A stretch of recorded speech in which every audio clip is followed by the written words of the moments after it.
Hello everyone. तो जैसा कि हमने लास्ट एपिसोड में देखा था कि जो कल्टीवेटर्स शाओतियान का मजाक उड़ा रहे होते हैं उनसे शाओतियान कहता है अब तुम लोग मेरा परफॉर्मेंस देखो, जिसे सुनकर वो सब हंसने लगते हैं। तभी जैसे ही शाओतियान तियानजियाओ मिरर को टच करता है उससे एक ऑरा बाहर निकलने लगती है। अब आगे हम देखते हैं कि शाओतियान की सोल स्पिरिट को देख सब चौंक जाते हैं। तभी वो सोल्जर अनाउंस करता है कि Shaotian blue sky divine god realm के 3rd लेवल में है और शाओतियान की तारीफ करते हुए कहता है कि मैंने तो जब इसे पहली बार देखा था तभी मैं समझ गया था कि ये एक एक्स्ट्रा ऑर्डिनरी बर्ड है। जिसे सुनकर एक कल्टीवेटर चौंक कर कहता है कहीं मैं सपना तो नहीं देख रहा, मुझे ऐसा क्यों लग रहा है कि सारे मैजिकल बीस्ट कुछ ज्यादा ही एक्स्ट्रा ऑर्डिनरी होते जा रहे हैं। ये सब देख शिलिन भी हावरेन से कहता है मास्टर, यहाँ तक कि इस शाओतियान के पास भी डिवाइन ब्लड है। ये सब देखकर मुझे काफी बुरा लग रहा है। तो हावरेन उससे कहता है तुम फिक्र मत करो, जब मैं शिलिन केव ढूंढ लूंगा तो तुम्हारे पास भी मौका होगा गॉड लेवल तक पहुंचने का। जिसे सुनकर शिलिन काफी ज्यादा खुश हो जाता है। तभी शाओतियान एल्डर से कहता है कि मेरे मास्टर तो इतने पावरफुल है कि ताइमन के डिसेंडेंट भी बन सकते हैं। ये सुनकर एल्डर गु शिंगशैन कहते हैं तुम्हारी क्वालिफिकेशन के हिसाब से तुम सच में ताइमन के गॉड सन बन सकते हो, पर तुम्हें डेसिपल एक्सेप्ट करने से पहले अगर सारे एल्डर्स यहाँ पर होंगे तो ज्यादा अच्छा होगा। जिसके बाद वो अपनी पावर्स का यूज करके एक मैजिकल एरी को एक्टिवेट करते हैं। तभी वहाँ पर और भी एल्डर्स आते हैं जिनमें से एक सेकेंड एल्डर यान शाई सेंग होते हैं और एक 3rd एल्डर गु यिंग होती है। जिनसे एल्डर गु शिंगशैन पूछते हैं कि गुफेंग को एज अ डेसिपल चूज करने में आपका क्या कहना है। तो एल्डर यान शाई शेंग उनसे कहते हैं कि इनमें से एक के पास फिनिक्स मार्शल स्पिरिट है तो दूसरे के पास स्वॉर्ड मार्शल स्पिरिट। तो फिनिक्स मार्शल स्पिरिट फ्लेम को अच्छे से कंट्रोल कर सकती है, इसलिए वो मेरे मेडिसिन पीक की प्रैक्टिस करने के लिए सही होगा। जिस पर एल्डर चू वान यान उनसे कहते हैं नहीं, ये मेरे एंशियंट डिवाइन पीक के लिए सही होगा। जिस पर गुइंग उनसे कहती है कि हमारे ताइमन सेक्ट स्वॉर्ड के साथ ही स्टैब्लिश हुई है तो गुफेंग का जियाओ फेंग पीक ज्वाइन करना ही बेहतर होगा। जिसे सुनकर लिनफेंग सोच में पड़ जाता है कि आखिर वो किसकी साइड ले। जिस पर एल्डर गु शिंगशैन लिनफेंग से कहते हैं कि अगर तुम मेरे साथ आओगे तो तुम तीनों फॉरबिडन एरिया के पीक्स में जा सकते हो। जिसके लिए लिनफेंग राजी हो जाता है और उन्हें मास्टर कहकर थैंक्स कहता है। जिस पर एल्डर चू वान यान एल्डर गु शिंगशैन से कहते हैं पर ये आप हमारे साथ गलत कर रहे हो। तो गुइंग भी उनसे गुस्से से कहती है कि अगर आपको यही करना था तो आखिर आप लोगों ने स्पेशली हमें यहाँ पर क्यों बुलाया। जिस पर सेकेंड एल्डर यान शाई शेंग कहते हैं और मुझे तो कुछ पता ही नहीं है कि आखिर यहाँ पर हुआ क्या है। जिस पर एल्डर गु शिंगशैन हंसने लगते हैं और सबसे कहते हैं 3 दिनों बाद इंडक्शन सेरेमनी होगी,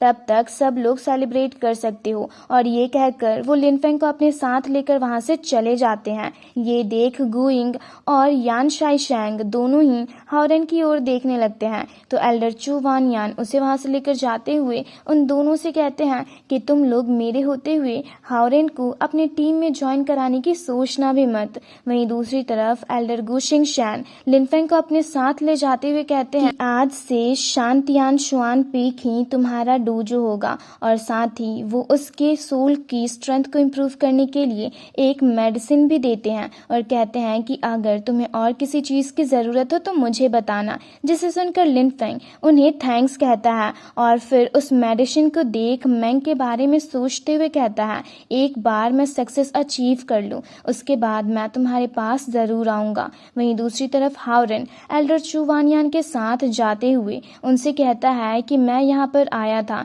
इसके बारे में आप प्लीज युनमेंग पैलेस को मत इन्फॉर्म करना। तो एल्डर चू वान यान कहते हैं ठीक है, पर आखिर तुम्हारी रिलम क्या है। तो हावरेन उनसे कहता है मैं अभी निर्वाणा रिलम में हूँ और अगर मेरी एंशियंट ब्लड लाइन थोड़ी सी और इम्प्रूव हो गई तो मैं तोंगतियान रिलम के कल्टीवेटर से भी फाइट कर सकता हूँ। जिसे सुनकर एल्डर चू वान यान चौंक कर कहते हैं तुम 3 साल की उम्र में ही निर्वाणा रिलम में भी पहुंच गए, कहीं ऐसा तो नहीं कि तुमने अपने मॉम के वॉम्ब में ही कल्टीवेशन प्रैक्टिस स्टार्ट कर दी थी। जिस पर शिलिन उनसे कहता है कि मेरे मास्टर की मार्शल स्पिरिट गॉड लेवल की, जिसकी ग्रोथ रेट बाकियों से कहीं ज्यादा फास्ट होती है। जिसे सुनकर एल्डर चुवानियान भी काफ़ी हैरान होते हैं। फिर नेक्स्ट सीन में हम तियानजियाओ के 6th लेवल के कल्टीवेटर जांग तियानिया को देखते हैं, जिसे शाओ तियान के ट्रू डेसिबल बनने के बारे में पता चलता है तो वो एल्डर्स पर गुस्सा कर रहा होता है। फिर नेक्स्ट सीन में हमें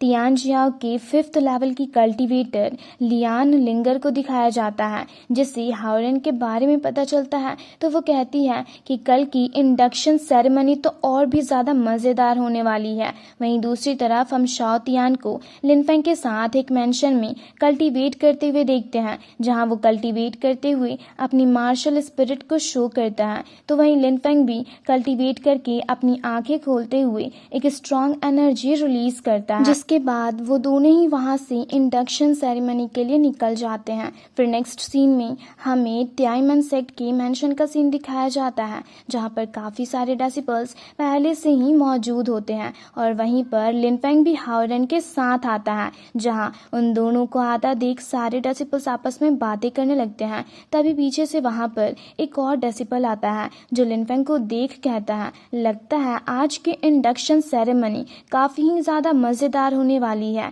जिसे सुनकर लिनफेंग उसे देखने लगता है। तभी एल्डर गु शिंगशैन अपने एंसेस्टर की स्टैचू को देख उन्हें ग्रीट करते हुए बताते हैं कि इस बार हमने 3 कल्टीवेटर्स को as a son of God select किया है, जो कि हमारे सेक्ट को प्रमोट करेंगे, इसलिए मैं उम्मीद करता हूँ आप हमें स्ट्रेंथ प्रोवाइड करोगे। जिसे सुनकर वहाँ मौजूद सारे डेसिबल उनके लास्ट सेंटेंस को रिपीट करते हुए ताइमन सेक्ट के एंसेस्टर को ग्रीट करने लगते हैं और उन्हें ग्रीट करने के बाद एल्डर गु शिंगशैन अनाउंस करते हुए सबको बताते हैं कि आज से गु फेंग, हाओरेन और शाओ तियान तीनों ही हमारे ताइमन सेक्ट के सन ऑफ गॉड होंगे। पर उनके इस फैसले से जांग तियानिया सहमत नहीं होता और लिनफेंग को चैलेंज करता है, जिसे सुनकर कुछ लोग आपस में बातें करते हुए कहते हैं कि जांग तियानिया वर्सेस ट्रू गॉड, ये शो तो काफ़ी ज़्यादा मज़ेदार होगा। जिस पर एल्डर गु शिंगशैन उससे कहते हैं कि रूल्स के अकॉर्डिंग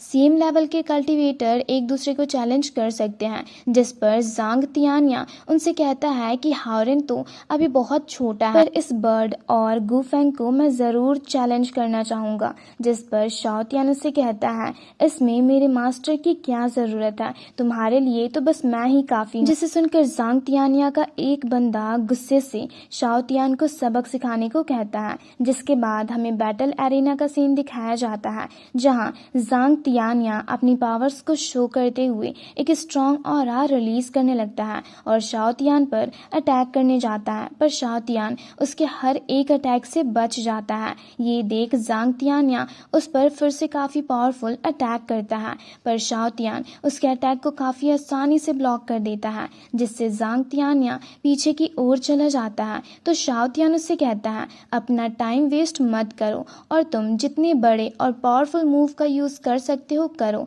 जिसे सुनकर जांग तियानिया गुस्से से ऊपर की ओर जाकर एक मैजिक होल को एक्टिवेट करता है, जिसमें से 8 स्पिरिट बीस्ट बाहर निकलते हैं, जिसके जरिए वो शाओ तियान पर अटैक करता है। ये देख एक बंदा चौंक कर कहता है, 8 स्पिरिट बीस्ट की कॉम्बैट पावर्स तो ओरिजिनल बॉडी के बराबर होती है, अब तो ये बर्ड ज़रूर हारेगा। तो वहीं जांग तियानिया के अटैक को देख लिनफेंग कहता है, भले ही इसके अटैक बहुत ही ज़्यादा पावरफुल और स्ट्रॉन्ग है, पर ये अब भी शाओ तियान को हराने के लिए इनफ नहीं है। और इस कैसे कहते ही ये एपिसोड यहीं पर ख़त्म होता है। तो अगर आप लोगों को ये वीडियो अच्छी लगी तो वीडियो को लाइक और चैनल को सब्सक्राइब कर दें।